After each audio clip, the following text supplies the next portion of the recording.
Award. Here to say some words and present that award, Bill's brother and business partner, Mr. Jim Derry.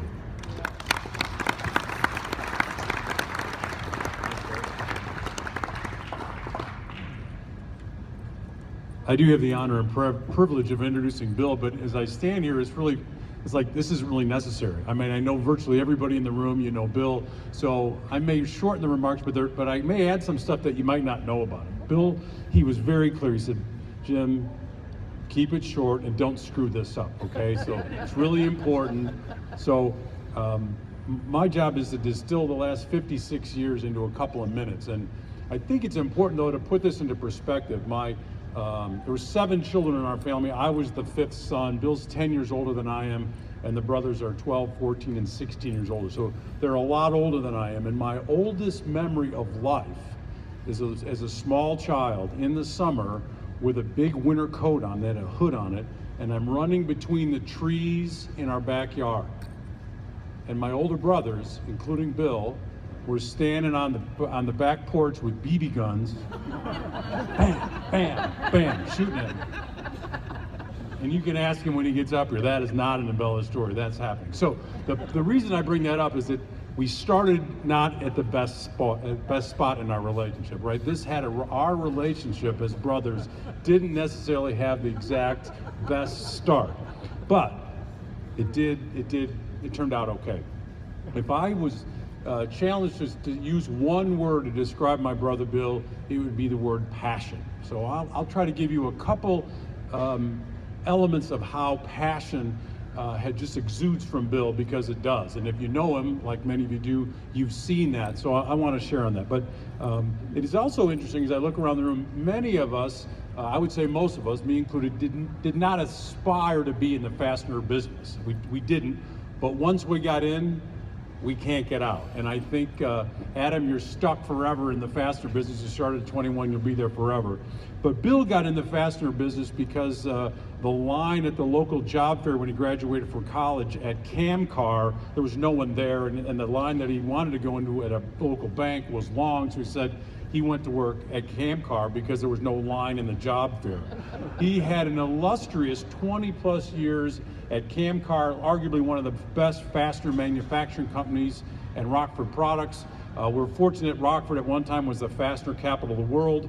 And Bill started that career making screws, running headers, running threaders, doing stuff in the manufacturing floor, and did really every job you could have in fastener manufacturing, and ended up a VP of sales and operations and marketing. So he really had an extensive career, and that's where this passion for fasteners came, because he can look at a part and know what machine it was made on. We were having a conversation with somebody somewhere, and they started talking about, was it a 6-die or a 5-die or a 4-blow? I'm like, all right, guys, I gotta go, because this conversation could last a long time. But anyways, Bill worked with Dick Field. Dick left Camcar in '76 to start Field Fastener, our company, and in 1990, Bill had a vision to buy it. And many of you know Mark Alexander, an infamous guy in the fastener industry. He described the building that we bought in 1990 as the shittiest piece of real estate in the fastener industry. And he was right. It was a dump. There were 12 people, and the revenue was just under $1 million a year in sales. But Bill saw something in this piece of crap business that he talked me into buying with him. But from the beginning, Bill had a passion for the technical and engineering aspects of fasteners. Back in the day, the only companies in the industry that had fastener knowledge were the manufacturers. Distributors didn't. His vision was to create a fastener distribution company that was the most technically competent fastener distributor in the industry, and that was the vision in 1990, and it still is today. I could tell you countless stories about how Bill bought initially a torque wrench and a vise, and did the first test report on a water valve, spent hours measuring torque and failure on one fastener. But that report we submitted to a customer ended up generating the largest our largest customer had ever gotten. But countless times that customers tramped them through manufacturing lines and really established an enormous amount of credibility with potential and current customers because of that. since I know most of you guys pretty well, the best story, and I have to edit this, was he was in this engineering lab talking to a bunch of people and ended up getting quite a crowd about looking at a specific problem. And at the end of this passionate discussion about torque and tension and lubricity and failure torque and all that, one of the guys looked over, the customer looked over at his counterpart and said, "That F-bomb knows his S-bomb." I mean, makes an impact, and I had to clean that up. But the bottom line is, from the beginning, Bill had a passion for creating the most technically competent fastener organization, and we are today. We'll compete with the big guys head to head from an engineering and technical perspective. We bought an engineering test firm recently that does design and validation and testing of critical joints. So our capabilities to do those kinds of things enhances. Bill also has a passion for the organizational culture. He has created an environment and field that allows team members to thrive by empowering them, by providing leadership training, transparency, and that passion really resulted in being recognized by the Great Places to Work as the #8 small company in America to work for. So I give him an incredible amount of credibility for that. And his passion to drive our value proposition, which is helping our customers save money by lowering their costs from an inventory management perspective and proactive technical support, worked. We've grown it just under 20% a year for the last 27 years. We've been on the Inc. 5,000 fastest growing companies for the last 7 years, and we're on projection to hit $100 million in revenue in 2020. So his passion for our business has really had a major impact. And I think that what's really cool, especially in front of this group, his passion for the industry is also profound. Was a member of the NFDA for 30 years, president of the NFDA, involved in the Fastener Quality Act, and I think the recognition today into the Hall of Fame really is clear that he has been passionate for our industry. But the other thing that's cool, and I could go on for hours about this, but Bill's been extremely passionate about the people that are less fortunate. He's been very involved in a leadership role in Big Brothers and Big Sisters, and has made countless trips to Haiti, initially to help build and develop a school to provide housing and education for kids in Haiti, and then the last several years to provide shelter and water for families in Haiti. One of the coolest things Bill and his lovely wife Liza has done is create a scholarship program that is designed to fund college education for first-time college students. So kids from families that have never sent somebody to college. So it's a great program, and it isn't just the funding, but it's the mentorship, accountability, and support to help somebody that doesn't have a resource on how to get through college. So he and Liza have done a great job, and that's working.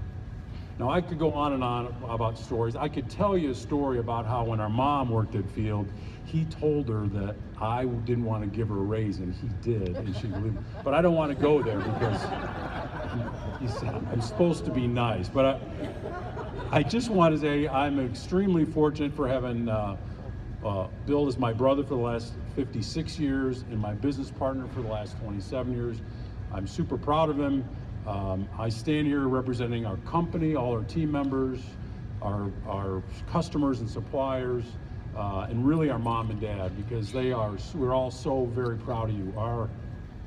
Our dad actually died in 1990, several months before we bought Field, and never had a chance to see the business. Now we're confident he's looking down from heaven and has a big old grin on his face, because he would be so proud of the business that Bill created and his vision caused to have happen. So Bill, if you could come up here for a second,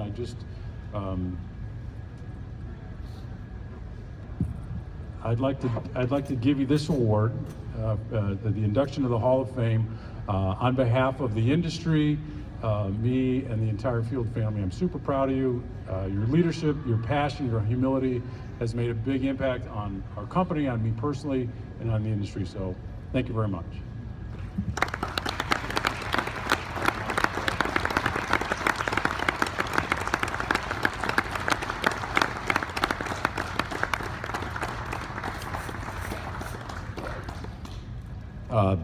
Both of those stories are true. The BB gun and the Mom Ray story, both true. And Adam had to boot. He said, I'm going to boot this up. I'm going to use technology. I'm pretty proud of my technology. There's a larger font than normal, and several things are bold. And I put a pen to the paper as well, so that's the use of my technology. So my brief comments will include several things that are representing thank you, and the first one goes to Jim. As he mentioned, I'm really fortunate to have a brother that I've been able to work with for 27 years. A lot of people in families, they don't want to be around one another after 27 years, and a lot of people in business don't want to be around each other after 27 years. And I'm so blessed that I've got a brother that is my business partner, and we still enjoy being around one another. So I'm very grateful. He is a major factor in me standing in front of you today. So Jim, thank you very much. And I think one of the things Jim and I have done well is we keep family, and business, and that's been a part of our success. So when Doug Ruggles, who's in the audience, called me and told me about this recognition, my first response was, why me? I mean, all the people in this industry, why would they select me? And it didn't take long for me to recognize that this wasn't something about me, but it was something about the good fortune for all the people and the teams that I've had the great fortune to work with during my 44 years in this industry. And I'm totally humbled by this recognition, but I understand it to be a recognition of all those that I've had the great pleasure to work with. And I also, I'm honored that I get to follow Bruce Wheeler in this recognition. You know, a year ago, Bruce was in front of you making similar comments, and those of you that were in the panel discussion just 24 hours ago, he was in front of you taking cheap shots at me. And Bruce is not denying that, but they're only appropriate because when Bruce and I's relationship started, it was a bit of a rocky road. It wasn't exactly a love fest. But over the years, and it was his wife, Robin, that convinced him that he ought to at least give me a chance. And over the years, Bruce and I have developed not only a great business friendship, but a friendship outside of the business, and our two companies work very well together. So I'm honored, Bruce, to follow you with this recognition. So my brief comments will be, I thought I'd mention a little bit about the experiences I've had, and Jim mentioned it in some detail, so I'll be very brief. I did have a great opportunity to learn about the manufacturing of fasteners when I joined the business, running a lot of machines, checking parts, and working in the factories. And I had the good fortune to work at virtually all levels in a manufacturing organization and in all of the functional areas. I've had a lot of interesting leadership experiences. Started with nobody wanted to supervise the secretaries in marketing, so I got stuck with that as my first supervisory role. I provided some direction to people in the sales training program, and through my career I ended up providing some leadership to some operations and some sales and marketing teams. I've had the good fortune to work in a variety of markets. Maybe it's good or bad fortune, but I was in automotive for quite a while with Camcar and Rockford Products. I was in the industrial markets, worked with distributors when I was at Camcar. So I've had a lot of experience in a variety of the markets that we serve. And I've been active in this industry, which has given me a lot of great experience. I was a delegate to the IFI, as Jim mentioned, active in the NFDA on the board and the president for a while. Been to a lot of these trade shows, involved in the Global Supply Alliance, a group of distributors that get together to leverage our purchase in the Fab group that Adam mentioned. So I've had a lot of opportunity to learn from others in this industry. And one of the great learning experiences I had was getting fired. I thought after 17 years, my career at Camcar was on fire and I was doing great things and I was a happy guy, and I got fired. And while it was a humbling and difficult experience, I learned a ton from it. And humility is one of those things I'm still learning more about, but Liza, what are you laughing about? But I am trying to continue to stress humility, but getting fired was something that I learned from. So as I thought about my comments today, I mean, I'm trying to phase out of my working career and into retirement, so I thought I'd share a couple things that I would say are takeaways that I've learned from the experiences that I've just commented on. And those of you that know me won't be surprised at the first one. It is the value of asking good questions and listening to the answers. I put a lot of emphasis on that I know I am not the sharpest knife in the drawer. I wasn't blessed with a high IQ. but I can ask questions and learn, and when I really listen, I can understand the needs of the team that I work with, the customers and prospects. So I think there's a lot of value in learning how to work, or to work at asking questions and listening to the answers. And the importance of balance in our lives, with our faith, with our families, with our work, and with our health. There are things important in our lives, and the fastener industry and work typically shouldn't be the most important thing. It should be a means to an end and not an end in itself. I've learned a lot about the importance of teams, that none of us are successful individually, that we all have to rely on the people that we work with. I've learned a great deal about and the respect for the people that make and move the parts that we sell and buy. The people in the shops, the people in the distribution centers. Too many companies underestimate the value that those people bring to our businesses, and we shouldn't do that. And Jim commented, man, I'm kind of passionate about the technical aspects of this business. I've been harassed by some of the people I've traveled internationally with about when I get into a good fastener manufacturing plant, it's hard to get me out of it.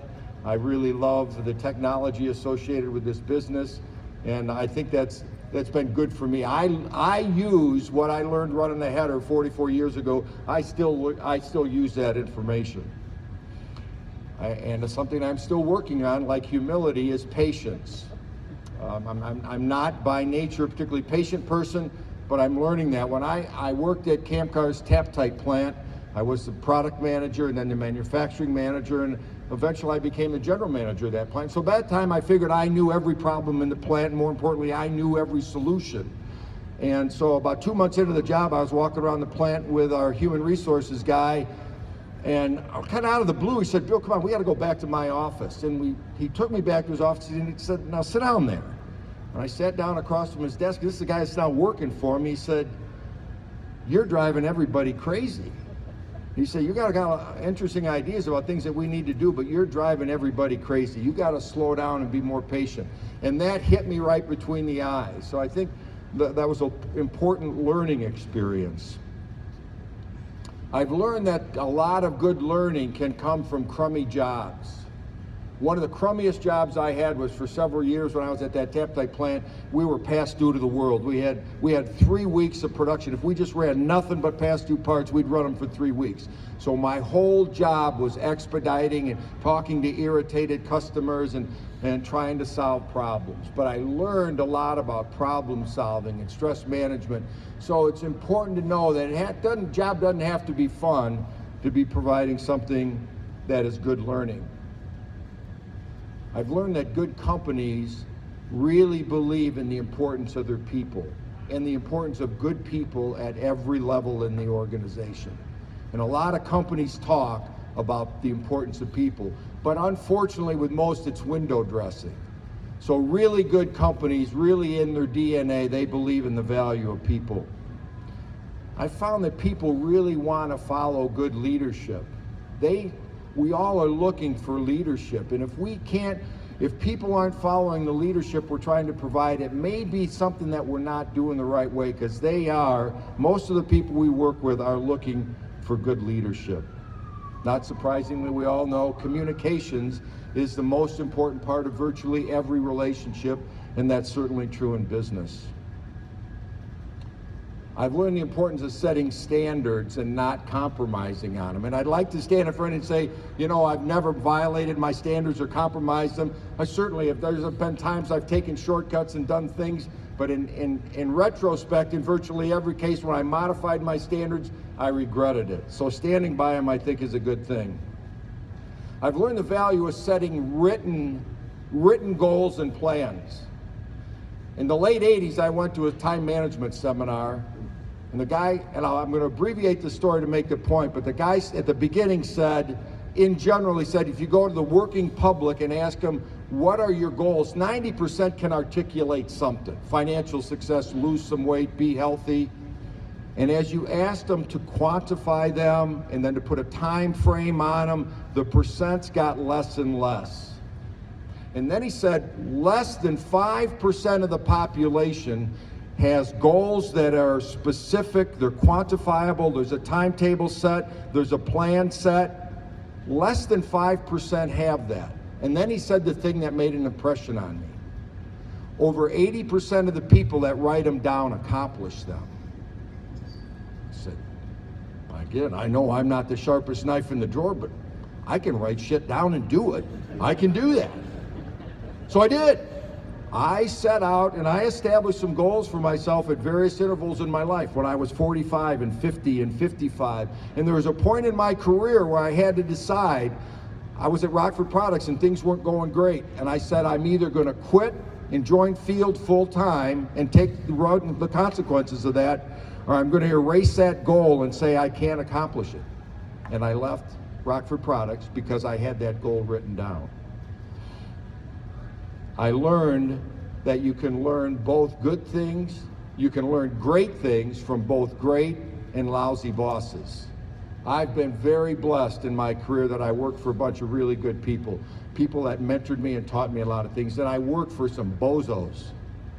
And you know, I learned from both. So again, when we're in those situations where we think it's not a lot of fun and my boss is kind of a jerk, don't deny yourself the opportunity that you have to learn. And the last thing is ironic that the last point I wanted to make is that passion is a very positive thing. I am passionate about my work, about our company, about my family, about my faith, and I think passion is a very positive thing. And I've tried to incorporate the things that I've just mentioned as learning things into our situation at Field. We've got a very simple mission statement. We want everybody to have everyone who interacts with us love us. So we want our customers to love us, our suppliers to love working with us, our team members to love being there, and the communities within which we operate, we want them to love us as a corporate citizen. And Jim mentioned, it's not just what we think. We've been recognized by the Great Places to Work and Inc. magazine, a number of things that reinforce that's kind of working. And one of the ones I am most proud of is our operation in Rockford. For the last 8 consecutive years, we've had 100% participation in the United Way. Now that may not seem like much. On the surface it is not, but it says something about the quality and caliber of the people on our team. So I would suggest that all of us can contribute to the industry that we're a part of by being involved in the associations and trade shows and going to seminars. And we should all work at being the voice of change, not just in our companies, but in our industry, that this industry needs more innovation. We need people to think outside of the box. And we need to commit to learning and to teaching, that we take advantage of the learning experiences that we have and that we become a subject matter expert so that we can teach others and that we can contribute to our families, to the people we work with, to the teams we work with, and to the industry, because those individuals have contributed to us. So in closing, I said I want to say thank you. I thank the Lord. I am a very blessed man, and those blessings are things I just got as a gift I didn't earn. And I thank Liza and my family, many of whom are here today. I've had incredible support from my family during this career that I've enjoyed. And the Field team, that team is why I'm here. They've made me look good with what they have done with this business. I've just had the good fortune to be a part of it. And I thank all of you in this industry for a career that I could never have imagined 44 years ago when I was standing in line to try to be a bank teller. I feel very fortunate to be involved in the fastener industry. So I thank you for this honor. I am feeling very undeserving, but very appreciative. So thank you.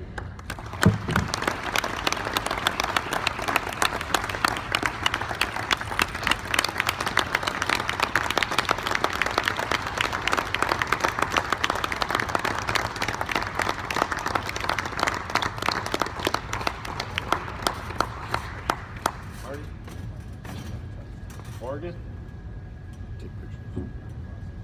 Thank you so much, Bill. Congratulations, man. If you don't have a glass and you'd like to participate in a toast, we're going to do a real quick toast, get a couple of photos. There's he's waving his hands over here. We got a few. Do we? Yes? No? All right. Photogs, please. Marty Nolan, are you still in the, please come on up. You are part of the Fastener Industry Coalition Nominating Committee, and Morgan, you're our representative from Emerald Expositions.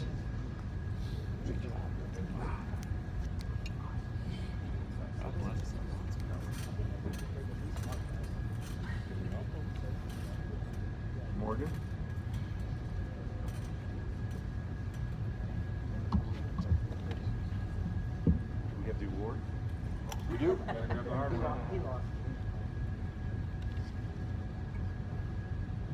with glasses and one without? What do you think? Oh man, I gotta have glasses. I don't want to be. That'll be alcohol deprived. About one without. Put it down.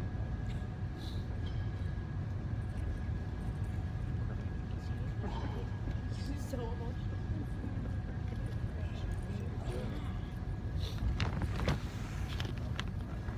Right. Are you done filming? Mr. Bill Derry, Field Fastener, our 2017 Fastener Industry Hall of Fame winner. Congratulations, Bill. Thank you for coming, everyone. We'll see